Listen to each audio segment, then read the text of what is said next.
बिस्मिल्लाहिर्रहमानिर्रहीम, अस्सलाम वालेकुम व्यूअर्स, वेलकम टू सुनो पाकिस्तान। सुबह बखैर। उम्मीद है आपका वीकेंड बड़ा भरपूर गुजरा होगा, बड़ा अच्छा गुजरा होगा। आपने जो पेंडिंग काम है वो भी मुकम्मल किए होंगे, अपने प्यारों को, अजीज़ों कारिब को वक्त भी दिया होगा, मुलाकात भी की होगी। तो जनाब, नया हफ्ता शुरू हो चुका है, नए जज्बे के साथ हम आपके सामने नया शो लेकर हाजिर हैं। मुझे कहते हैं उज़ैर मलिक, प्रोग्राम में मेरा साथ देती हैं Najaf Raja. Good morning. Monday to Friday 9 to 11 आपके सामने होते हैं बहुत सारी कौमी और बैन अल-अक़वामी अपडेट्स के साथ। उम्मीद करती हूँ आप उठ गए होंगे और अपने दिन का आगाज कर चुके होंगे। नाजरीन, आजकल गर्मी काफ़ी बढ़ चुकी है और गर्मी की ये शिद्दत सिर्फ जिस्मानी नहीं बल्कि हम देखते हैं कि जहनी सेहत के लिए भी ख़तरा बन गई है। ये बात अब महज अंदाज़ा नहीं बल्कि एक ताज़ा और साइंसी हकीकत है। जर्नल ऑफ इफेक्टिव डिसऑर्डर्स में ये शाया होने वाली एक तहकीक है जिसमें बताया गया है कि हीट वेव्स यानी शदीद गर्मी के झटके दिमाग पर भी बराह रास्त असर डालते हैं, ख़ास तौर पर यूथ के, नौजवानों के। इस तहकीक में चीन के मुख्तलिफ इलाकों से ताल्लुक़ रखने वाले 10 से 18 साल की उम्र के लगभग 20,000 नौजवानों के डेटा का जायजा लिया गया और नताइज जो थे वो बहुत चौंका देने वाले सामने आए। ये पाया गया कि जैसे जैसे गर्मी की शिद्दत बढ़ती है वैसे वैसे नौजवानों में डिप्रेशन और एंजाइटी जैसे ज़हनी मसाइल का खतरा भी बढ़ता है। आदाद शुमार के मुताबिक हीट वेव की शिद्दत में हर 1 दर्जे के इजाफे से डिप्रेशन का खतरा 13%, जबकि एंजाइटी का खतरा 12% तक बढ़ जाता है। परसेंटेज काफ़ी खासी है। माहिरीन ये भी कहते हैं कि मौसमियाती तब्दीलियों के जिस्मानी असरात पर तो कई सालों से तहकीक की जा रही, लेकिन ज़हनी सेहत पर इन असरात को अब तक वो तवज्जो नहीं मिली जो दी जानी चाहिए। नौजवान पहले ही ज़हनी दबाव हम देखते हैं, तालीमी मुकाबले, सोशल मीडिया के असरात की वजह से, माशरती मसाइल की भी वजह से काफ़ी परेशान रहते हैं। अब शदीद गर्मी जैसे माहौलियाती अनासर भी इनके दिमाग पर मनफी असर डाल रहे हैं। ये तहकीक हमें एक संजीदा इशारा देती है कि अगर हम अपनी आइंदा नस्ल की जिस्मानी के साथ साथ ज़हनी सेहत को भी महफूज रखना चाहते हैं तो मौसमियाती तब्दीलियों और हीट वेव्स के असरात को संजीदगी से हमें लेना होगा। और बिल्कुल बड़ी अहम ये रिसर्च है। इससे पहले तक हम यही समझते थे कि शायद जिस्मानी असरात होते हैं, लेकिन अब ये साबित हुआ है ज़हनी भी कि ज़हनी असरात होते हैं। इसलिए हम देखते हैं कि गर्मियों में आपको सड़कों पर भी लड़ाई झगड़े जो है ना वो ज्यादा नजर आ रहे होते हैं। हर बात पर्सनल ले जाते हैं लोग ना। खैर, प्रोग्राम के सिलसिले को आगे लेकर चलते हैं और बात कर लेते हैं ईरान और इसराइल के दरमियान जारी कशीदगी के हवाले से, जो कि आलमी जंग में बदलती दिखाई दे रही है। अमरीका बराह रास्त जंग में कूद पड़ा। ईरान के 3 न्यूक्लियर प्लांट्स फर्दो, नतंज और इस्फहान पर हमले कर दिए गए और उन्हें तबाह करने का दावा किया गया। अमरीकी मीडिया के मुताबिक फर्दो जोहरी प्लांट पर B-2 बमबार तैयारों से 6 बंकर बस्टर बम दागे गए, जबकि दीगर जौहरी तंसीबात पर 30 टॉम हॉक मिसाइलों से निशाना बनाया गया। हमले के बाद अमरीकी सदर ने कौम से खिताब किया और कहा कि ईरान को अब अमन कायम करना चाहिए। अमन कायम ना करने की सूरत में मुस्तकबिल के हमले बहुत ज्यादा शदीद होंगे और दीगर अहदाफ के पीछे जाएंगे। अब या तो अमन होगा या फिर ईरान के लिए सानहा होगा। अमरीकी हमले पर ईरान का भी इंतहाई सख्त रद्द-ए-अमल देखने को मिल रहा है। ईरानी हुकाम ने अमरीकी हमलों की तस्दीक करते हुए अपनाए हुर्मुज़ बंद करने और जवाबी कार्रवाई का ऐलान कर दिया है और 2 टोक अल्फाज में यह वाज़ेह किया कि ईरान कौमी वकार पर कोई समझौता नहीं करेगा। जंग आपने शुरू की, खत्म हम करेंगे। मशरिक़ वस्ता में तमाम अमरीकी अहदाफ को निशाना बनाया जाएगा। अमरीका सख्त सजा के लिए तैयार रहे। ईरान पर अमरीकी हमले के बाद लातीनी अमरीका के कई ममालिक ने वाशिंगटन को शदीद तनकीद का निशाना बनाया है और इसे बैन अल-अक़वामी और कानून और अक़वाम मुत्तहिदा के चार्टर की खुली खिलाफ वर्जी करार दिया गया है। सऊदी अरब और पाकिस्तान समेत दीगर मुल्कों ने भी 2 टोक अल्फाज में अमरीकी हमले की शदीद मजम्मत और तशवीश का इजहार किया है। दफ्तर खारजा के तर्जुमान ने कहा है कि अमरीकी हमले इसराइली हमलों का ही तसलसल हैं। खित्ते में कशीदगी में मजीद इजाफे पर गहरी तशवीश का इजहार भी किया गया। कहा गया ये हमले बैनुल-अक़वामी कानून की तमाम अक़दार की खिलाफ वर्जी हैं। ईरान को अक़वाम मुत्तहिदा के चार्टर के तहत अपने दिफा का हक हासिल है। दूसरी जानिब ईरान की दरख्वास्त पर अक़वाम मुत्तहिदा की सलामती कौंसिल का अहम इजलास आज लिया गया है। यूरोपीय यूनियन का हंगामी इजलास भी आज होने जा रहा है, जबकि इंटरनेशनल एटॉमिक एनर्जी एजेंसी का इजलास भी आज ही बुलाया गया है, जिसमें ईरान पर अमरीकी हमले के बाद की ताज़ा तरीन सूरत हाल का जायजा लिया जाएगा। मजीद इस पर डिस्कशन कर लेते हैं। दिफाई तज्ज़ियाकार major general retired Zahid Mahmood साहब हमारे साथ मौजूद हैं। गुड मॉर्निंग जाहिद साहब एंड वेलकम टू सुनो पाकिस्तान। सर, अमरीका ईरान इसराइल जंग में बाज़ाब्ता तौर पर शामिल हो गया। 2 हफ्ते का वक्त था, लेकिन उसके बावजूद जंग में कूद पड़ा अमरीका। ईरान ने भी जवाबन बड़ी धमकी लगा दी है। आपको क्या लगता है कि यह सूरत हाल मजीद एस्केलेट होगी और क्या अमेरिका की शमूलियत से अब ये जंग मजीद तेजी से फैल सकती है? दुनिया पर इसके क्या असरात मुरतब होंगे आने वाले दिनों में? जी, बिस्मिल्लाहिर्रहमानिर्रहीम। Uzair and Najaf, good morning and thank you very much once again for the invite. देखिए, आपने जो उज़ैर पहली बात की, let's make me a correction right at the outset. आपने कहा जी अमेरिका जो है वो बाज़ाब्ता तौर पे अमेरिका जो है इस जंग में शामिल हो गया। इसको कहना चाहिए कि अमेरिका इस जंग में शामिल था, अब बाज़ाब्ता तौर पे उसने पहला जो एक्शन, विजिबल एक्शन जो है वो कर दिया है, खुल के सामने आ क्योंकि जी तो उसने विजिबल एक्शन किया है। मुझे जाती तौर पे ये लगता है कि ये जब देखा उसने कि इजराइल जो है वो अपने मिलिट्री मकासद जो है वो मुकम्मल तौर पर या प्रॉपर तरीके से हासिल नहीं कर पाया। अनएक्सपेक्टेडली ईरान ने उसको जिस तरीके से इंगेज किया और जिस तरीके से उसको इंटेंगल किया अपने रिस्पॉन्स में, प्रॉबेबली वो डिजायर्ड रिजल्ट नहीं ला सका। इसका कनेक्शन ये होता है डिजायर्ड रिजल्ट्स का और डायलॉग का कि आप एक मिलिट्री नोशन ऑफ विक्ट्री लिखते हैं जी। जैसे पाकिस्तान ने आपने देखा होगा कि पहलगाम के बाद पाकिस्तान की मिलिट्री ने इतना जबरदस्त परफॉर्म किया अल्हम्दुलिल्लाह पाकिस्तान की फौज ने कि वो जो नोशन ऑफ विक्ट्री था वो इतना स्ट्रॉन्ग था कि उसमें आपको पॉलिटिकल और डिप्लोमेटिक एडवांटेज खुद ब खुद हो गया जी। जो स्क्रैम्बल किया इंटरनेशनल फोर्सेस ने, अमेरिका ने, ये जो सीज फायर की तरफ गए और वो इसीलिए गए कि आपका मिलिट्री एक्शन इतना जबरदस्त था कि भारत को मजबूरन उनसे राब्ता करना पड़ा to get out of the situation. तो उसके बाद ये चीजें होगी। यहाँ पे मैं समझता हूँ कि इजराइल वो मकासद हासिल नहीं कर सका, इस वजह से एक मजबूरी बन गई कि अमेरिका जो है इसको एक मिलिट्री और डायलॉग भी साथ साथ चल रहा था। आपको याद होगा कि साथ साथ डायलॉग की बातें हो रही थी, यूरोपियन यूनियन भी बात कर रही थी, E3 की जो कंट्रीज हैं यूके, फ्रांस और जर्मनी, वो भी बात कर रहे थे।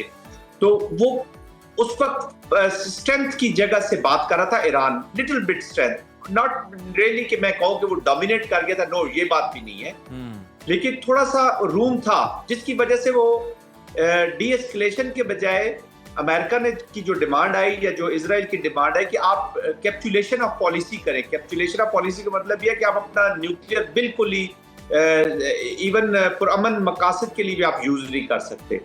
तो वो नेगोशिएशन टेबल पे ईरान बेहतर कंडीशन में था, तो उसको भी रिड्यूस करने के लिए कि ये बिल्कुल जिसको कहते हैं ना आप घुटने टेक दे जी, वो सिचुएशन लाने के लिए अब अमेरिका ने पार्टिसिपेट किया और ये जो सिचुएशन नई डेवलप हुई है ये सामने आई है, which is an extremely dangerous situation. और मैं इस कॉन्फ्लिक्ट को मजीद थोड़ा सा फैलता हुआ या प्रोलॉन्ग होता हुआ देख रहा हूँ until unless कि कुछ सीरियस नेगोशिएशंस ना हों। अच्छा जाहिद साहब, अगर हम देखें कि यहाँ पे काफ़ी टाइम से ही हम ये चीज़ें देख रहे हैं कि वॉयलेशन की जा रही है इंटरनेशनल लॉ की, ह्यूमन राइट्स की। अगर हम गजा में जंगबंदी की बात करें, हम कश्मीर के मामले को देखें और अभी करंट जो सिचुएशन है अगर हम उस पर भी तबसरा करें, अमरीकी हमले के बाद आपको क्या लगता है ईरान के पास अब क्या ऑप्शंस बाकी हैं, कौन सी ऑप्शंस मौजूद हैं? क्या वो बैक वक्त मौसर तरीके से अमरीका और इसराइल का मुकाबला कर पाएगा या अमरीकी तंसीबात को निशाना बना पाएगा? देखिए नजफ, ऑप्शंस जो है वो डिफरेंट किस्म की हो सकती हैं। मेरी नज़र में इस वक्त तो तकरीबन 4 से 5 ऑप्शंस हैं। आई मीन ऑप्शंस मीन कि ये वो उनमें से कोई एक चीज जरूर करेगा। एक तो वो कंटिन्यू कर रहा है ऑप्शन 1 में कि इजराइल को सिर्फ टारगेट करता रहे, इजराइल के साथ ही थोड़ा सा इसको प्रोलॉन्ग करे, क्योंकि इजराइल के अंदर से जो आवाजें आ रही हैं ऑफ कोर्स फिर उसका प्रेशर कम करने के लिए फिर अमेरिका को इन्वॉल्व तो करना पड़ेगा। दूसरी ऑप्शन उसकी यही है कि जो अमेरिकन एसेट्स हैं in the region, which is a very dangerous option, और डेंजरस इन द सेंस कि इसकी रिपरकशंस थोड़ी ज्यादा होंगी। जो अमेरिकन एसेट्स रीजन में पड़े हुए हैं, जहां पर वो बैठे हुए हैं या उनके ट्रुप्स हैं या एसेट्स हैं, उनको एंगेज करे और अमेरिका से अपना बदला ले, जो उसका राइट है अभी। सेक्शन 20 आर्टिकल 51 जो यूनाइटेड नेशन का चार्टर है वो उसको परमिशन देता है कि वो एक्शन ले सकता है। थर्ड ऑप्शन ये है कि वो स्ट्रेट ऑफ हॉर्मुज को जो है वो ब्लॉकेड उसका लगाए, कुछ अरसे के लिए इफेक्टिव ब्लॉकेड लगा सकता है या डिस्टरप्ट कर सकता है। इस हवाले से तो काफी सीरियस तरीके से ईरान सोच भी रहा है रिपरकशंस होगी जी। और उसके बाद उसके पास ऑप्शन है जो उसकी प्रॉक्सीज है उसको यूज करना, और फिफ्थ ऑप्शन यही है कि वो डायलॉग की तरफ चले जाए और पॉलिसी कैप्चुलेशन माने या एक लोअर टर्म्स के ऊपर एक मुआहिदा ऐसा कर ले कि जिसके बाद, तो that is a fifth option. But most dangerous is कि वो जब अमेरिकन को करेगा, एंगेज करेगा उनके एसेट्स को, या फिर करेगा स्ट्रेट ऑफ हॉर्मुज़ को ब्लॉक करके। जाहिद साहब, बहुत अच्छे तरीके से आपने बता दिया कि अब ईरान के पास कौन से कार्ड्स हैं, कौन सी 5 ऑप्शंस हैं जिन पर आपने बात की, जिनके बारे में आपने बताया। सर जरा अब ये भी फरमा दीजिएगा कि ये कौन सा चार्टर है, ये कौन सा आलमी कानून है, कौन सा आइन है जो ये कहता है कि जनाब आप किसी मुल्क पर हमला कर दें, फिर आप उससे अमन की उम्मीद रखें, फिर आप उसे कहें कि जनाब अब मुकम्मल तौर पर अमन होगा, वो कोई जवाबी हमला भी ना करे, आप उसे बल्कि जवाबी धमकियां दे रहे हो मजीद आगे से। ये किस तरह से मुमकिन है? कौन सी चीज़ ऐसी है जो कि इसकी इजाज़त देती है?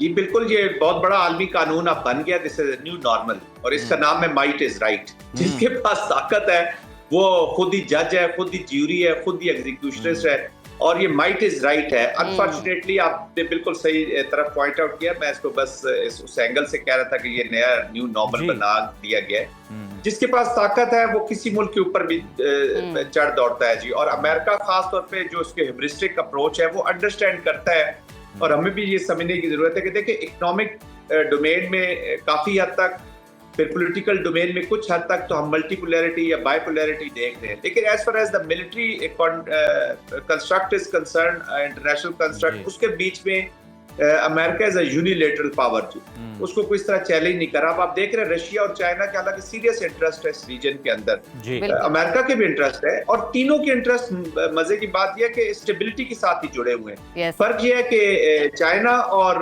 रशिया जो है वो इस स्टेबिलिटी को अचीव करना चाहता है थ्रू नेगोशिएशंस, डायलॉग और पीसफुल मेथड्स, और अमेरिका स्टेबिलिटी को अचीव करना चाहता है थ्रू मिलिट्री माइट। एक तो उसने अपनी माइट दिखाई, कल की आप जो हैशटैग जो उनके डिफेंस मिनिस्टर हैं उनकी स्टेटमेंट सुन लें, जब वो चेयरमैन जॉइंट ब्रीफिंग दे रहे थे, तो उस पर आपको बार बार आपको एक उनका एक घमंड या वो नजर आ रहा होगा कि president of United state whatever he says world must listen, जो वो कहते हैं वो करते हैं। तो ये वो चीजें जो आपको ड्राइव कर रही है, वो घमंड ड्राइव कर रही है from the power. That I think craftily इन चीजों को देखना होगा, क्योंकि ईरान की डिस्टेबलाइजेशन या रीजन की destabilisation will have long time impact on the situation in this region और इंटरनेशनल पूरे एक करीना के बीच में। बिल्कुल ठीक है जाहिद साहब, अगर हम थेरीज को स्टडी करें और अगर हम डिफरेंट आर्टिकल्स को देखें इंटरनेशनल रिलेशंस के, तो हमें पता चलता है कि हम न्यू रियलिस्टिक वर्ल्ड ऑर्डर में एंटर कर चुके हैं, जहां पे रूस और चाइना का बड़ा अहम किरदार है। हमने देखा कि रूसी सदर ने तीसरी आलमी जंग का खदशा भी जाहिर किया अपनी स्पीच के अंदर। रूसी सदर का ये खदशा आपको कितना दुरुस्त नजर आ रहा है, और क्या चीन और रूस भी जंग में शामिल हो सकते हैं? कोई इम्कानात आपको नजर आ रहे हैं? जी देखिए, आपने नजफ बिल्कुल सही कहा कि रशिया और चाइना का बहुत अहम रोल है, लेकिन इस अहम रोल से ज्यादा मेरी नजर में इंपॉर्टेंट चीज होगी कि वो उस रोल को अदा कैसे करता है। जी बिल्कुल, कि वो उसको इफेक्टिवली अदा करता है, या बस सिर्फ रोल कर रह जाना ही, वो पर्दे स्क्रीन पे आएगा भी, या रोल बस वो बैकड्रॉप पे कई डायलॉग डिलीवरी करता रहेगा जी। व्हाट आई वांट टू से इज, देखिए इन दोनों का स्टेबिलिटी है जी, इस रीजन से इनकी प्रोग्रेस जो है इस रीजन में $400 बिलियन से ज्यादा रशियन इन्वेस्टमेंट है चाइना के ईरान के अंदर, और इसी तरह चाइना ने जो BRI के प्रोजेक्ट्स हैं जैसे सीपेक्स वगैरह है, या इस तरह के प्रोजेक्ट इस रीजन के जो उसने प्लान किए हुए हैं, अभी अफगानिस्तान के साथ भी आप देख रहे होंगे रिसेंट पास्ट में, इसलिए चाइना ज्यादा इफेक्टिव हुआ, that is a role which they are playing. और इसी तरह मैं समझता हूँ कि इनका रोल इनको प्ले करना होगा, लेकिन डायरेक्ट कन्फ्रंट्रेशन में चाइना की तो पॉलिसी नहीं है जी कि वो डायरेक्ट कन्फ्रंट्रेशन में जाए, और रशिया जो है वो अमेरिका के साथ इस वक्त डायरेक्ट कन्फ्रंट्रेशन अफोर्ड नहीं कर सकता। दे आर इन यूक्रेन, वो भी डायरेक्ट कन्फ्रंट्रेशन में नहीं जाएगा, वो इसको यही मशवरा देंगे ईरान को कि आप बिल्कुल आप ठीक कह रहे हैं कि रशिया अमेरिका के साथ डायरेक्ट जो है वो वॉर स्टार्ट नहीं कर सकता, इसमें नहीं उस तरह से मुदाखलत कर सकता, क्योंकि वो ऑलरेडी यूक्रेन के साथ एंगेज है, और एक से ज्यादा महाज जो है खोलना वो कोई भी मुल्क अफोर्ड सकता। यही ईरान पर भी बात हो रही है कि ईरान अब किस तरह से एक जानिब तो इसराइल के साथ नबर्द आजमाए, और साथ ही साथ वो अमेरिका के साथ किस तरह दूसरा महाज खोल सकता है। लेकिन ईरान की जानिब से जो हम देख रहे हैं कि सख्त बयानात सामने आ रहे हैं, उससे ये साबित होता है कि बिल्कुल मिडल ईस्ट के अंदर जितने भी अमेरिकन एसेट्स हैं उनको निशाना बनाया जा सकता है, और ईरान जो है जवाबी हमला करेगा, जो कि उसने पहले साबित भी किया। बिल्कुल नाजरीन, और इसी के हवाले से आपको जो भी अपडेट्स होंगी वो हम आपको देते रहेंगे, उस पर तबसरा भी करेंगे। अभी वक्त हुआ छोटी सी ब्रेक का, आपने कहीं नहीं जाना, देखते रहिए सुनो पाकिस्तान। नाज़रीन, गैब का इल्म सिर्फ अल्लाह ताला के पास है। वही सब कुछ जानने वाला है, वही हमारी तकदीरों को लिखता है और बदलता भी है। मगर इंसान सदियों से आने वाले वक्त की झलक देखने की ख्वाहिश रखता है। ये जानने की जुस्तजू में है कि कौन सा फैसला जिंदगी बदल देगा, कब कदम रोक लेना बेहतर है और कब किसी नए मौके से फ़ायदा उठाना चाहिए। इसी जुस्तजू ने इंसान को ऐसे उलूम की तरफ मुतवज्जे किया जो वक्त के इशारे समझने में मदद देते हैं। इन्हीं में से एक दिलचस्प और कदीम इल्म टैरो कार्ड रीडिंग है। ये ना तो गैब का इल्म बताता है और ना ही तकदीरों का फैसला दिखाता है, बल्कि ये हमारी मौजूदा तवानाइयों और हालात को देखते हुए मुमकिन रास्तों का तज्जिया करता है और आइंदा की जिंदगी के सफर की मंजर कशी करता है। तो नाजरीन, सवाल ये है कि टैरो कार्ड की रोशनी में ये हफ्ता क्या पैगाम लेकर आ रहा है? क्या कायनात के इशारे आपके हक में है? क्या कोई नया दरवाजा खुलने को है या वक्त से पहले कुछ फैसलों को तब्दील किया जा सकता है, उसमें एहतियात बरती जा सकती है? इसी हवाले से बात करते हैं। हमारे साथ मौजूद है मारूफ एस्ट्रोलॉजर समराना शाह साहिबा। बहुत शुक्रिया समराना आपकी मौजूदगी का। आपसे जानना चाहेंगे इस हफ्ते एरीज जिनके स्टार्स हैं उनका ये हफ्ता कैसा रहने वाला है? जी एरीज जो है हमारे काफी जो फायर साइंस है बड़े फायदे में नजर आते हैं और एरीज के लिए जो है ये हफ्ता काफी खुशगवार गुजरेगा, एक्सेप्ट ये कि जल्दबाजी ना करें तो आगे जाके हर चीज इनके लिए बेहतर है। खास तौर पे इनके फाइनेंशियली जो मामलात हैं वो बड़े अच्छे और स्ट्रॉन्ग रहेंगे। और समराना, टॉरस का ये हफ्ता कैसा रहेगा? जी, अगर टॉरस की हम बात करें तो टॉरस जो है वो इस टाइम पे बड़ा अच्छा उनको स्टेबिलिटी मिल रही है। घर वालों के साथ टाइम स्पेंड करें और ख़ास तौर पे वेकेशंस लें ताकि जो उनको आने वाले वक्त में जो एंजाइटी है वो उस डिप्रेशन से बच सकें। तो सिवाय इसके बाकी हर चीज़ जो है वो उनकी काफ़ी लाइन पे है। जेमिनी क्या कहता है इस हफ्ते के बारे में? जी, जेमिनाइज जो है वो काफी ब्राइट कर रहे हैं। अगर जो लोग जॉब स्विच करना चाहते हैं खास तौर पे, अच्छा थोड़ा सेहत के हवाले से खास तौर पे ड्राइविंग करते हुए एहतियात कर लें, इस हवाले से जो है वो थोड़ा सा गड़बड़ है। बाकी जो है फाइनेंशियली जो लोग शादी करना चाहते हैं बड़ा अच्छा टाइम है। जो लोग मीडिया से रिलेटेड है बेस्ट टाइम जो है वो उनका चल रहा है। और समराना, कैंसर? जी, अगर कैंसेरियन की हम बात करें तो इमोशनली जो है वो थोड़ा एग्जॉस्टेड रह सकते हैं और अकेला फील करेंगे। तो इस टाइम पे उनको जरूरत है कि वो फैमिली के साथ टाइम स्पेंड करें, अच्छी वेकेशंस पे जाएं और खास तौर पे समंदर के थ्रू जो है वो सफर करें, क्योंकि जो हमारे स्टार जिन पे राहु होता है खास तौर पे राहु के असर में होते हैं, वो समंदर के थ्रू सफर करें तो उनकी मुश्किलें आसान हो जाएंगी। लियो के बारे में क्या कहना चाहेंगी समराना? जी, ये तो हमारे लीडर्स का सितारा है और इस वक्त 2025 तो मैं कहती हूँ है ही इन्हीं का। क्या बात तो है? ये तो बिल्कुल खुश हो जाए, हर तरह से जो है वो सेफ जोन में है। खास तौर पे जो लोग जॉब स्विच करना चाहते हैं और जो लोग पॉलिटिशियंस हैं उनके लिए 2025 से बेहतर टाइम नहीं आने वाला, बेस्ट ड्यूरेशन है। और विर्गो वालों के क्या मामलात रहेंगे इस हफ्ते?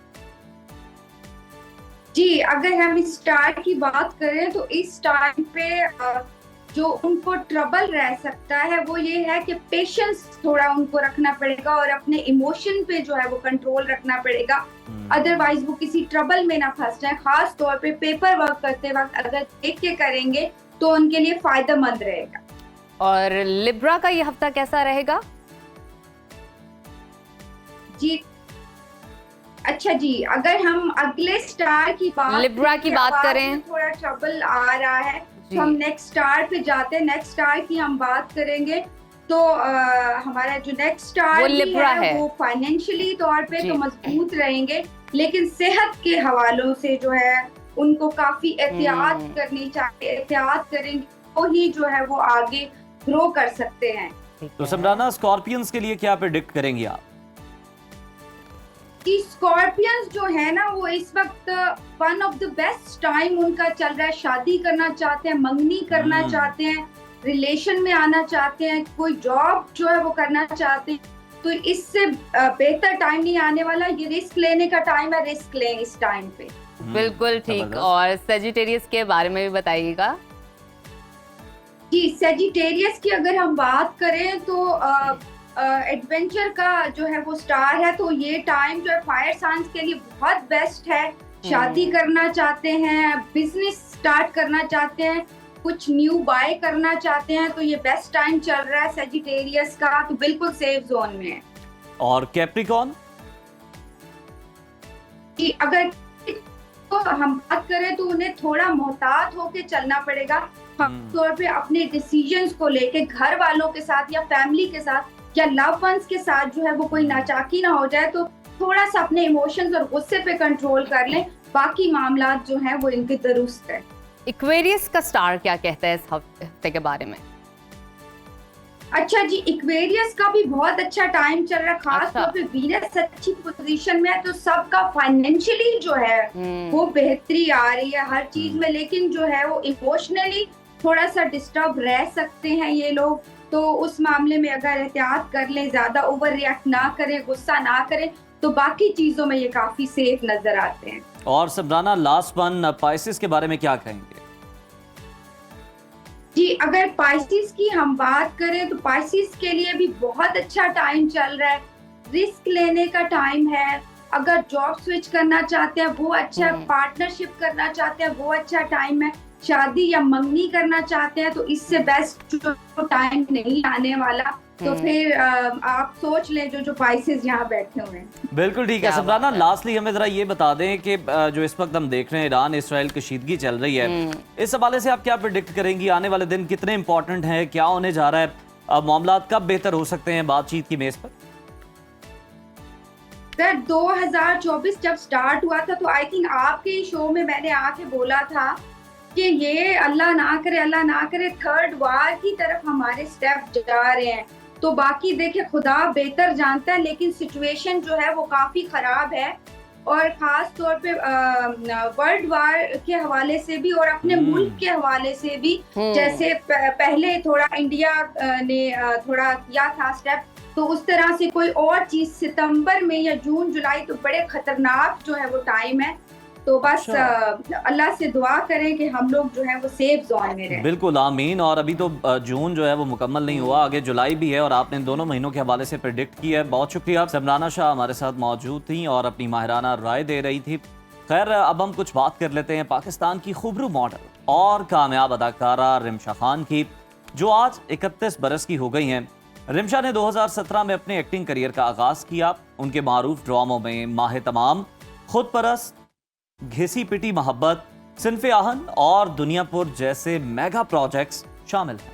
क्या बात है। और रिमशा ने ड्रामों के साथ साथ फिल्मों में भी अपनी अदाकारी के जौहर दिखाए, जिनमें थोड़ा जीले, तेरी मेरी कहानियां, ईद उल अज़हा पर रिलीज होने वाली फिल्म लव गुरु शामिल हैं। अपनी शानदार कारकर्दगी के बाद मुतादिद अवार्ड्स भी जीत चुकी हैं और इस यादगार दिन पर रिमशा को सुनो पाकिस्तान की जानिब से, सुनो न्यूज़ की जानिब से बहुत बहुत मुबारक हो। रिमशा बड़ी वर्सेटाइल एक्ट्रेस है, आप उनको देख लें किसी ड्रामे के अंदर, किसी मूवी के अंदर, किसी भी कैरेक्टर के अंदर, उसके साथ पड़ेंगे भरपूर इंसाफ करती है। संजीदा होने पे आए तो बला की संजीदा लगती है। सही है, सही है। तो जनाब ये था हमारी तरफ से उनको जो हमने विश किया उनकी बर्थडे पर। तो इसके साथ ही बढ़ते हैं एक ब्रेक की जानिब। आप कहीं मत जाइए, देखते रहिए सुनो पाकिस्तान। Welcome back viewers. गुज़िश्ता दिनों एक अफसोसनाक खबर सोशल मीडिया पर खासी वायरल हुई, जिसके मुताबिक मुल्तान में रियल एस्टेट के बिजनेस से वाबस्ता वकास नामी नौजवान ने अपने ऑफिस में खुद को गोली मारकर जिंदगी का खात्मा कर लिया।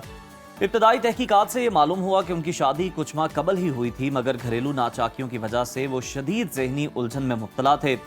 उनके वालिदैन ये चाहते थे कि उनकी बीवी दोनों के साथ घर पर रहे, जबकि उनकी बीवी अलग घर में रहना चाहती थी और उसका मुतालबा भी करती रहती थी। इसी कश्मकश में मुब्तला वकास ने अपनी फैमिली व्हाट्सएप ग्रुप में एक मैसेज भेजा कि ऑफिस से आकर मेरी लाश ले जाएं, और उसके बाद उन्होंने खुदकुशी कर ली, अपनी जिंदगी का खात्मा कर लिया। नाजरीन, ये सिर्फ एक वाकया नहीं, हम रोज ना जाने ऐसी कितनी खबरें सुनते हैं और दुख की बात यह है कि हर गुजरते दिन के साथ ऐसे वाकयात में इजाफा होता जा रहा है। ये रवैया बतौर माशरा हमारे लिए बहुत अलार्मिंग है और आज सोशल मीडिया के दौर में हम अपनी दुनिया में इस हद तक मगन हो चुके हैं कि अपने घर में मौजूद अफराद की जहनी कैफियत से भी अक्सर नाआशना रहते हैं। घरेलू मसाइल, रवायती तसव्वुरात, वालिदैन बीवी के दरमियान कशमकश की जो सूरत हाल है, किसी इंसान के अंदर भी होती है तो भी वो उसको तोड़ के रख देती है।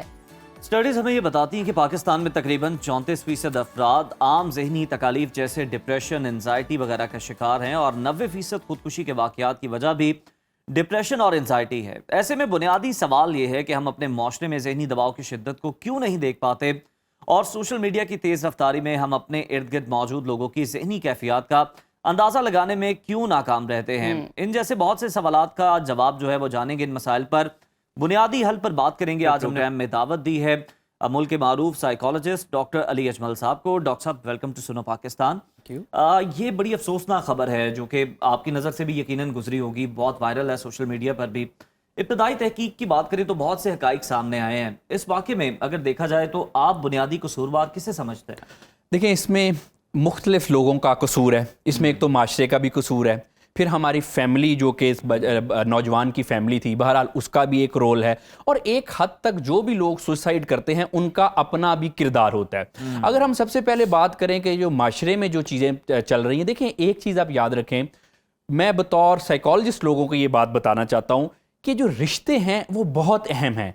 घर जो है ये बहुत अहम है। आजकल के लोग रिश्तों को और घर को इतनी अहमियत नहीं देते। देखें, घर और मकान में फ़र्क होता है। आजकल हम मकान 1, 2, 3, 4 बनाने की तगोदौ में लगे रहते हैं, लेकिन घर नहीं बना पा रहे, जिसकी वजह से बहुत सारे मसले हो रहे हैं। अब कोई भी किसी भी किस्म के ज़हनी व नफ्सियाती मसले हों या इवन के सुसाइड वगैरह की अगर हम बात करें तो ये घरेलू नाचाकी इसकी एक सबसे बड़ी वजह है। इस दुनिया में सबसे बड़ा जो दुख है ना, इस दुनिया की जो सबसे बड़ी जेल है, बल्कि दुनिया भी एक जेल है अगर आपके घर में सुकून नहीं है।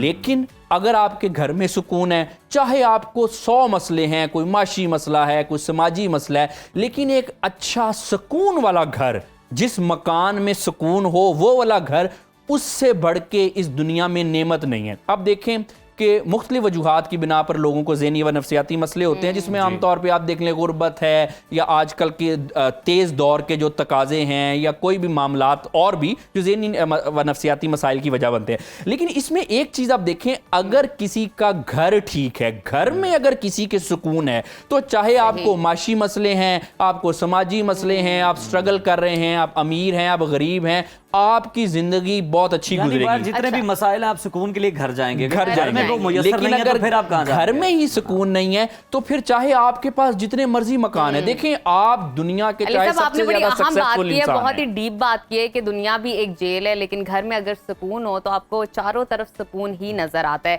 मैं आपसे जानना चाहूंगी, देखिए जहनी दबाव का आजकल हर कोई शिकार है, लेकिन वो कौन से मराहिल है जो आपको खुदकुशी की तरफ ले जाते हैं, जो आपको इतना बड़ा कदम उठाने की तरफ ले जाते हैं कि आप हर चीज भूल जाते हो और आप इस दुनिया से बस जाना चाहते हो? वो कौन से मराहिल है? मतलब जहनी दबाव से खुदकुशी का सफर जो है वो कैसे? जी बिल्कुल, ये बड़ा आपका इंपॉर्टेंट क्वेश्चन है कि कोई भी इंसान 1-2 दिन में सुसाइड नहीं करता। ये सिर्फ दिखने में लगता है कि आज बिल्कुल ठीक ठाक था, कल इसने कुछ ऐसा कदम उठा लिया।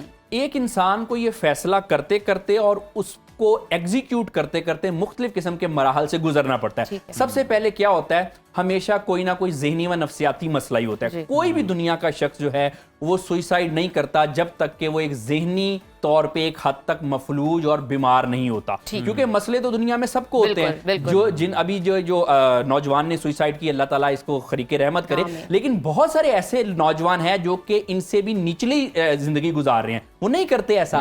तो इसमें ये एक चीज समझनी है कि हमेशा ये ज़हनी दबाव और एक हद तक ज़हनी तौर पे मफलूज हो जाते हैं। अब होता क्या है, मुश्किलें आती रही, परेशानियां आती रही, ज़हनी तौर पे बीमार हो गए। अब हमने सुसाइड की पहला मरला तो ये हो गया, उसके बाद फिर दूसरे मरले में ख्यालात आने शुरू हो जाते हैं। इंसान सोचता है कर लूं ना करूं, क्या करूं, इन चीज़ों से निकल जाऊं, वो इरादा बांधता है, ख़त्म कर देता है। उसके बाद फिर ये जो ख्यालात हैं वो फ्रीक्वेंटली आने लगते हैं।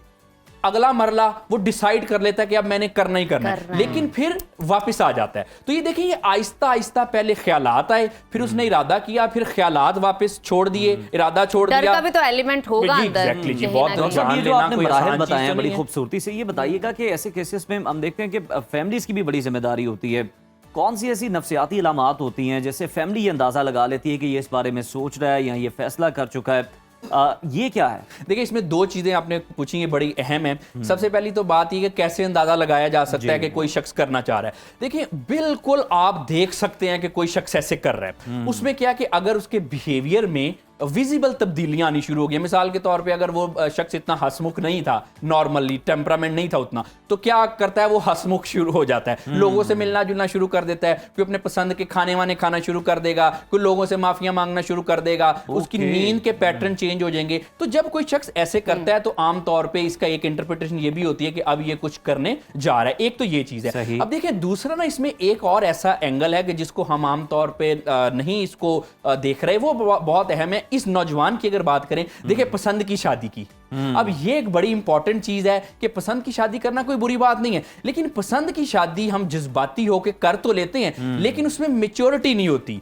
बाज़ औक़ात ये देखा गया कि पसंद की शादी करके अपने लिए वो बाले जान हम पैदा कर लेते हैं। बहुत सारे जो खुला डिवोर्सेस हो रहे हैं वो ज्यादा पसंद की शादी में हो रही है। क्यों? क्योंकि इसमें मैच्योरिटी का एलिमेंट मिसिंग होता है। अब ये जो नौजवान है, इसने ये सोच के तो नहीं की होगी कि मसले होंगे। अब इसका दूसरा एंगल फैमिली पे आ जाए, जहां तक उस बच्ची की बात है जो अलहदा रहना चाह रही थी या माँ बाप चाह रहे थे कि अलहदा नहीं रहना। अच्छा, दोनों ही अपनी अपनी जगह पे ठीक थे, लेकिन देखिए, इसमें एक एलिमेंट ये है कि हमने छोटी छोटी बातों को बाज़ औक़ात इतना फ्रस्ट्रेशन की हद तक कॉम्प्लिकेट कर देते हैं कि इस तरह के मामलात हो जाते हैं। कितना आसान सी चीज थी, अब देखिए ना, वो तो इस दुनिया से चला गया, लेकिन इस लड़की की भी जो अब जिंदगी है वो आसान नहीं रहेगी। कितना आसान काम था कि आप कॉम्प्रोमाइज कर लेते। अली साहब, आपने बड़े बेहतर अंदाज में इस केस को समझा है और इस पर एक्सप्लेन किया, बहुत शुक्रिया आपकी मौजूदगी का। लेकिन नाजरीन, इसमें मैं अपना एक इनपुट देना चाहूंगी। मैं इस लड़के की प्रोफाइल देख रही थी फेसबुक पे, मैंने देखा कि पिक्चर्स लगी हुई, रीसेंट पिक्चर्स लगी हुई, फैमिली के साथ लगी हुई हैं।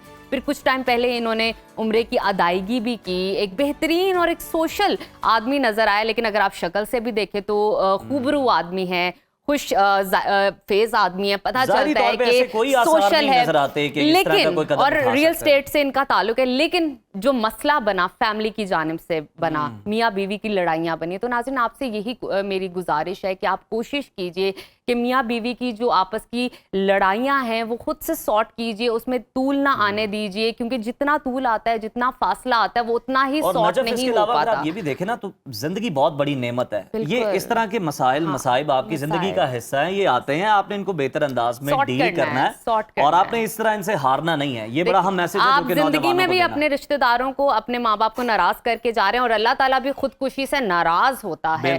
तो इसी के साथ नाजरीन लेते हैं एक छोटी सी ब्रेक, जल्दी से ब्रेक लेके वापस आइए।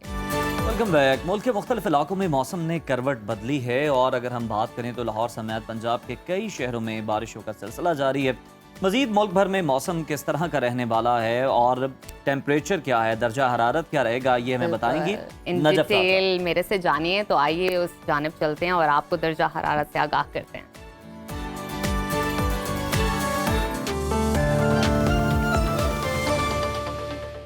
और अब कुछ बात करते हैं मौसम की। मुल्क के मुख्तलिफ इलाकों में बारिश के बाद गर्मी का जोर टूट गया है, ताहम बेशतर इलाकों में शदीद गर्मी और हब्स बरकरार रहने का इम्कान है। महकमा मौसमियात का कहना है कि कश्मीर, बालाई पंजाब, खैबर पख्तूनख्वा और इस्लामाबाद और गिलगित बल्तिस्तान में तेज हवाओं और गरज चमक के साथ बारिश मुतवक्के है। मुख्तलिफ शहरों में मौसम की क्या सूरत हाल है, आइए जानते हैं। सबसे पहले रुख करते हैं गिलगित बल्तिस्तान का, जहां मतला जुज़वी अबर आलूद रहेगा। गिलगित में आज ज्यादा से ज्यादा दर्जा हरारत 30 और कम से कम 17 डिग्री रहने का इम्कान है। स्कर्दू की तरफ चलते हैं। स्कर्दू में आज ज्यादा से ज्यादा टेम्परेचर 21 और कम से कम 12 डिग्री रहने की तवक्को है। महकमा मौसमियात के मुताबिक आइंदा 24 घंटों के दौरान गिलगित बल्तिस्तान में तेज हवाओं और गरज चमक के साथ बारिश हो सकती है। और अब नजर डालते हैं आजाद कश्मीर के मौसम पर, जहां अक्सर इलाके बादलों की लपेट में रहेंगे। दारुल हुकूमत मुजफ्फराबाद में आज ज्यादा से ज्यादा टेम्परेचर 35 और कम से कम 24 डिग्री रहने का इम्कान है। श्रीनगर की तरफ चलते हैं, वहां पर आज ज्यादा से ज्यादा पारा 36 और कम से कम 18 डिग्री रहने की तवक्को है। मौसम का हाल बताने वालों ने आइंदा 24 घंटों के दौरान वादी में चंद मकामात पर बादल बरसने की पेशगोई की है। और अब आपके साथ शेयर करते हैं खैबर पख्तूनख्वा का मौसम, जहां बेशतर अजला में गर्मी और शदीद हब्स का राज बरकरार रहेगा। पेशावर का तज़किरा करें तो वहां पर आज ज़्यादा से ज़्यादा दर्जा हरारत 41 और कम से कम 31 डिग्री रहने का इम्कान है। सवात की तरफ चलते हैं, जिसको पाकिस्तान का स्विट्जरलैंड कहा जाता है। वहां पर ज़्यादा से ज़्यादा टेम्परेचर 24 और कम से कम 13 डिग्री रहने की तवक्को है। महकमा मौसमियात के मुताबिक आइंदा 24 घंटों के दौरान दीर, सवात, हरीपुर, एबटाबाद, मानसहरा, मालाकंड, शांगला, कोहिस्तान, बाजोड़ और गिरदो नवाब में तेज हवाओं के साथ बारिश का इम्कान है। और अब जिक्र करते हैं सुबह पंजाब के मौसम का, जहां सुबह के बेशतर अजला में गर्मी और शदीद हब्स बरकरार रहेगी। ताहम खित्ता पोटुखार और वस्ती पंजाब में बारिश की पेशगोई की गई है। लाहौर का तज़किरा करें तो वहां पर आज ज़्यादा से ज़्यादा दर्जा हरारत 37 और कम से कम 29 डिग्री रहने का इम्कान है। इस्लामाबाद की जानिब चलते हैं, वहां पर आज ज़्यादा से ज़्यादा पारा 36 और कम से कम 28 डिग्री रहने की तवक्को है। मुल्तान की जानिब चलते हैं, वहां पर आज ज़्यादा से ज़्यादा पारा 43 और कम से कम 33 डिग्री रहने का इम्कान है। महकमा मौसमियात ने आइंदा 24 घंटों के दौरान मरी, गिलियात, रावलपिंडी, जेहलम, गुजरांवाला, लाहौर, उकाड़ा, फैसलाबाद, झंग समेत चंद मकामात पर बारिश हो सकती है। ताहम मुल्तान, बहावलपुर, बहावलनगर और डीजी खान समेत गिरदो नवाब में आंधी और झक्कड़ चलने का इम्कान है। अब सुबह बलूचिस्तान की जानिब चलते हैं, जहां बेशतर इलाकों में सूरज पूरी आबोताब के साथ चमकेगा। कोयटा का दर्जा हरारत आज ज़्यादा से ज़्यादा 37 और कम से कम 19 डिग्री रहने की तवक्को है। महकमा मौसमियात के मुताबिक आइंदा 24 घंटों के दौरान बलूचिस्तान के जुनूबी और मशरकी अजला में मौसम शदीद गर्म रहने और गर्द आलूद हवाएं चलने की तवक्को है। और आखिर में हमेशा की तरह जिक्र करते हैं सुबह सिंध के मौसम का, जहां बेशतर इलाकों में मौसम गर्म और मरतूब रहेगा। कराची का दर्जा हरारत आज ज़्यादा से ज़्यादा 35 और कम से कम 29 डिग्री रहने का इम्कान है। हैदराबाद की जानिब चलते हैं, वहां पर आज ज़्यादा से ज़्यादा पारा 39 और कम से कम 28 डिग्री रहने की तवक्को है। महकमा मौसमियात ने आइंदा 24 घंटों के दौरान सिंध के बेशतर अजला में मौसम शदीद गर्म रहने की पेशगोई की है।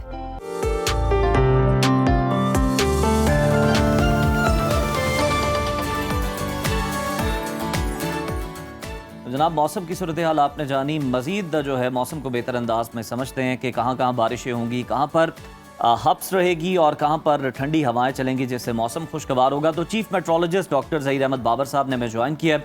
वेलकम टू सुनो पाकिस्तान। डॉक्टर साहब, ये बताइएगा कि मुल्क के मुख्तलिफ इलाकों में बारिशों के बायस हम देखते हैं गर्मी का जोर टूट गया है, लेकिन हब्स भी है। बारिशों का ये सिलसिला कब तक जारी रहने का इम्कान? देखिए, बिल्कुल गर्मी का तो ऐसा टेम्परेचर तो कम हो जाते हैं मानसून सीजन के अंदर, लेकिन क्योंकि मॉइस्चर की कंटेंट ज़्यादा हो जाता है, हवा में नमी का तनासुर बढ़ जाता है, जिसकी वजह से हब्स की कैफियत जो है वो बरकरार होती रहती है मानसून सीजन के अंदर। तो ओवरऑल क्योंकि अब हम मानसून सीजन के अंदर एंटर हो रहे हैं, तो आने वाले 2 माह में जिस वक्त बारिश होगी उस वक्त तो काफ़ी हद तक मौसम जो है वो खुशगवार हो जाएगा। लेकिन जैसी बारिश रुकेगी तो क्योंकि हवा में नमी का तनासुर बढ़ा हुआ होगा, तो हब्स की कैफियत जो है वो बढ़ जाएगी। तो ओवरऑल एज सच जो है वो सिग्निफिकेंट रेनफॉल्स थी पिछले 2 दिन के अंदर। अभी इतना सिग्निफिकेंट रेनफॉल नहीं है, 24 to 48 आवर्स कोई आइसोलेटेड रेनफॉल्स हैं, लेकिन फिर 25 तारीख से फिर एक दो फिर मानसून करंट्स जो है वो मुल्क के बालाई और वस्ती हिस्सों में दाखिल होंगी, जिसके बायस इन इलाकों में खासतौर पर लाहौर के गुजरांवाला, सियालकोट, इसी तरह जो खैबर पख्तूनख्वा के बालाई पहाड़ी इलाके हैं, वस्ती इलाके हैं, इन इलाकों में फिर दोबारा बारिशों की तवक्को है। ठीक है। अच्छा डॉक्टर साहब, सुबह पंजाब की बात कर लेते हैं। तो सुबह पंजाब के बेशतर इलाकों में शदीद गर्मी और हब्स बरकरार है और बारिशों की पेशगोई भी की जा रही है। मैं आपसे जानना चाहूँगी कितनी शिद्दत होगी बारिशों में, कितनी बारिशें हो सकती हैं और कहाँ कहाँ बारिशें होंगी? देखिए, जैसा कि मैंने कहा कि मानसून सीजन जो है वो स्टार्ट हो रहा है और मानसून सीजन के अंदर ऑन एंड ऑफ रेनफॉल्स जो है वो हम एक्सपेक्टेड होती हैं। खासतौर पर पंजाब के जो सेंट्रल पार्ट्स हैं, जो नॉर्थ ईस्टर्न पार्ट्स हैं, इसमें मानसून की कंसंट्रेशन जो है वो ज़्यादा होती है। और इसके अंदर फिर आइसोलेटेड हैवी फॉल्स जो हैं वो हम खासतौर पर मानसून सीजन के अंदर उसको हम जो है वो नज़रअंदाज नहीं कर सकते, और उनमें आइसोलेटेड हैवी फॉल्स जो हैं वो मानसून सीजन के अंदर होते हैं। तो पंजाब के ज़्यादातर जो नॉर्थ ईस्टर्न पार्ट्स हैं इनके अंदर और वस्ती हिस्सों में जो है इनमें ज़्यादातर मानसून रेनफॉल जो है वो आने वाले दिनों में एक्सपेक्टेड हैं। अच्छा जहीर साहब, ज़रा ये भी बताइएगा कि क्या इस बार मामूल से ज़्यादा बारिशें होंगी, मामूल के मानसून से ज़्यादा बारिशें एक्सपेक्ट की जा रही हैं, और साथ ही साथ ये भी बता दीजिएगा कि कितने मिलीमीटर बारिश की तवक्को है, और कराची के हवाले से भी हमें ज़रा अपडेट कीजिएगा कि वहाँ पर क्या सूरत हाल रहेगी।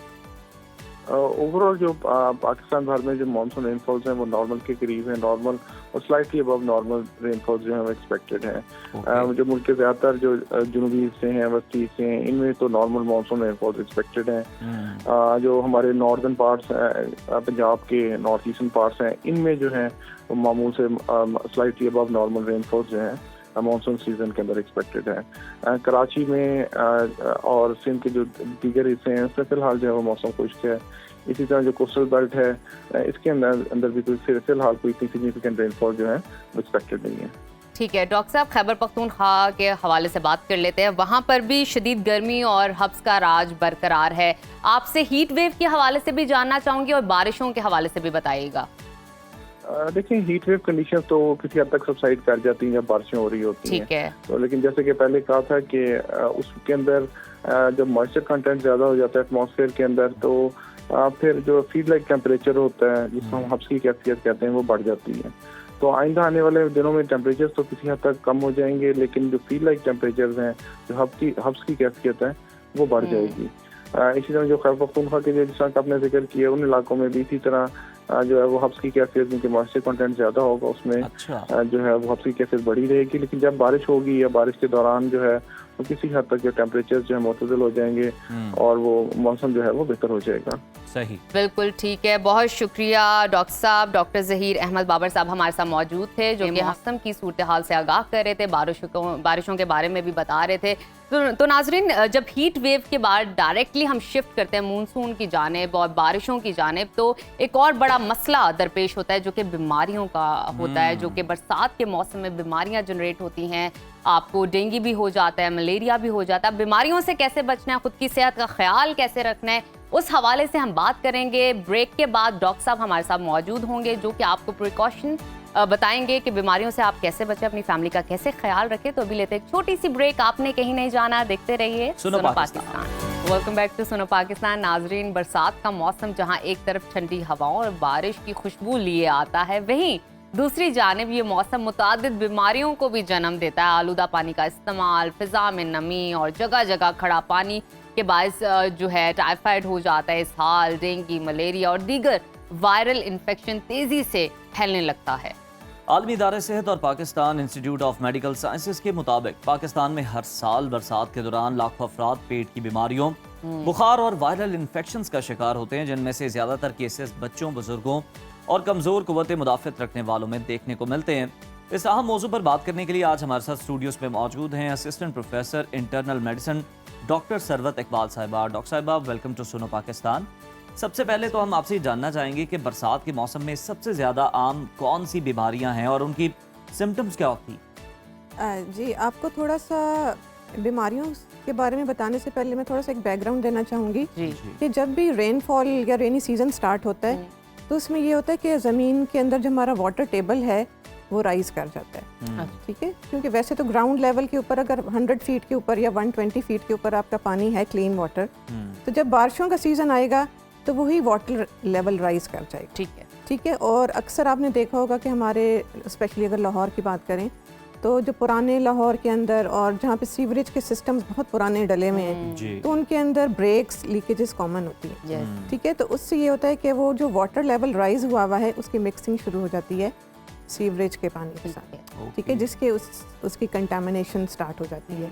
और इसी कंटामिनेशन की वजह से, जिसमें जानवरों का या इंसानों का फुजला शामिल होता है, उसी कंटामिनेशन की वजह से वो ड्रिंकिंग वाटर कंटामिनेट हो जाता है। और अगर आप उसको उसी तरह ही पीना शुरू कर दें, कंज्यूम करना शुरू कर दें, तो उससे हैज़ा की बीमारी है, इसी तरह हेपेटाइटिस है, हेपेटाइटिस ए और ई है, असहाल की मुख्तलिफ बीमारियां हैं, टाइफाइड की बीमारी है, ये फैलना शुरू हो जाती हैं। और जितनी भी इनको क्योंकि हम वबाई अमराज के ज़ुमरे में लेके आते हैं, तो ये पेशेंट टू पेशेंट भी बहुत जल्दी ट्रांसफ़र होती हैं। ठीक है। अच्छा डॉक्टर साहब ये बताइएगा कि आपने बता तो दिया वजूहात क्या है, अब थोड़ा सा हल की जानिब आते हैं क्योंकि लोग और हमारे नाज़रीन जानना चाहते हैं क्या इसके इलाज हो सकता है, हम अपने घर को अपने बच्चों को कैसे प्रोटेक्ट कर सकें मलेरिया से या हैज़ा से, किस तरह उनका ख्याल रखें।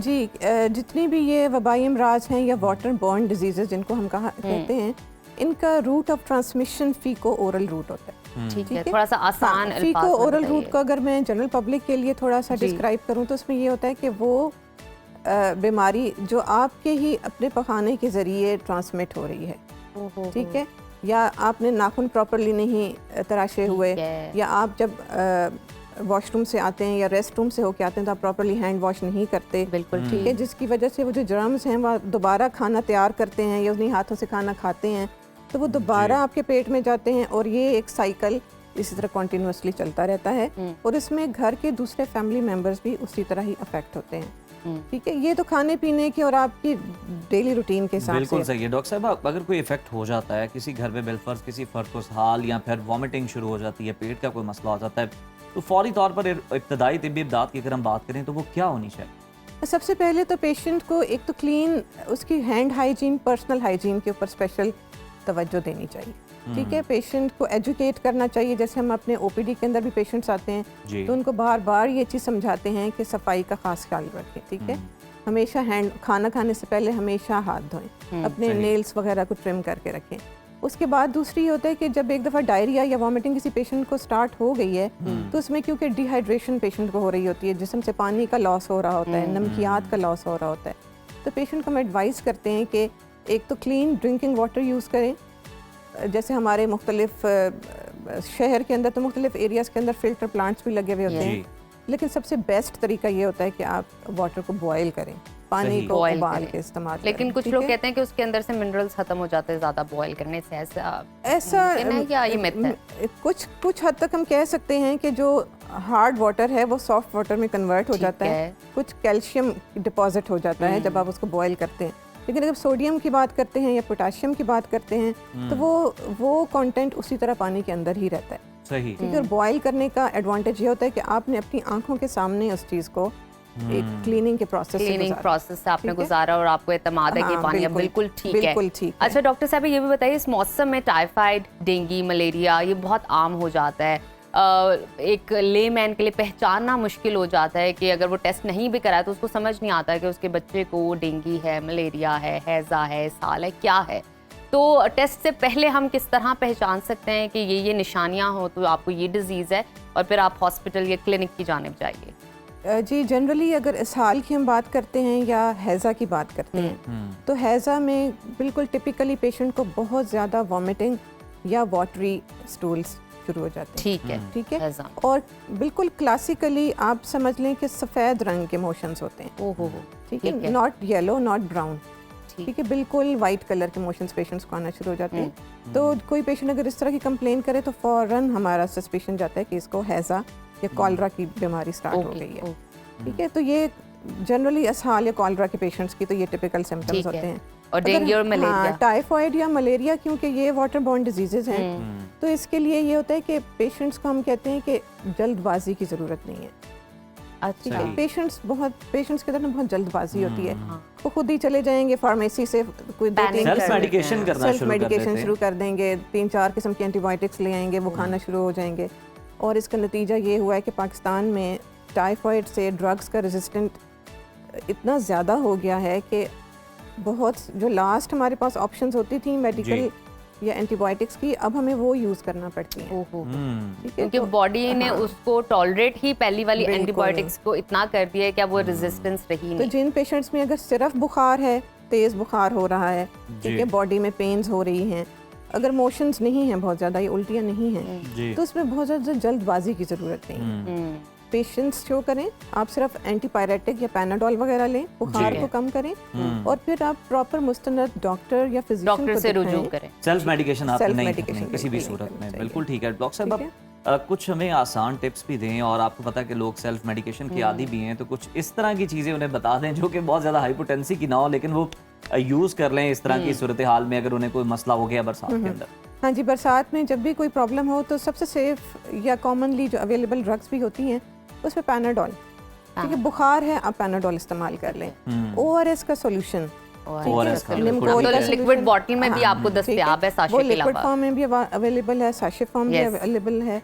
और अगर डायबिटिक पेशेंट्स हैं तो वो घर में खुद भी बना सकते हैं।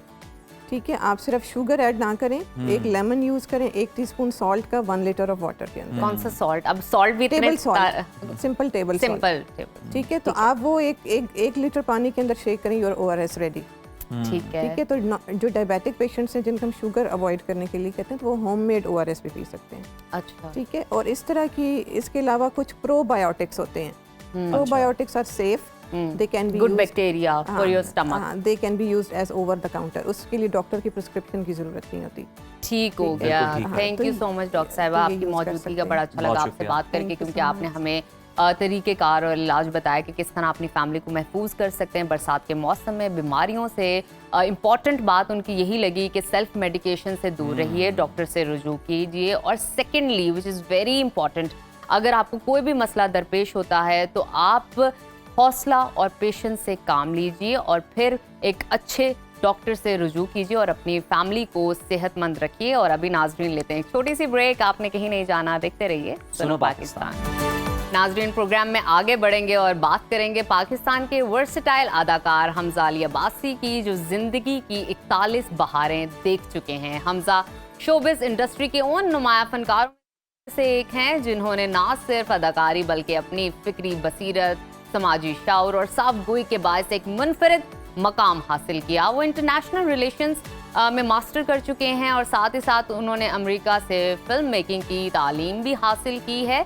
उनके करियर का आगाज थिएटर से हुआ, लेकिन शोहरत का सूरज ड्रामा प्यारे अफजल से चमका, जिसमें उनकी परफॉर्मेंस ने लाखों दिल जीत लिए। उनकी फिल्मी कामयाबियों में मान जाओ ना, परवाज है जुनून, वार और मौला जट जैसे बड़े प्रोजेक्ट्स शामिल हैं।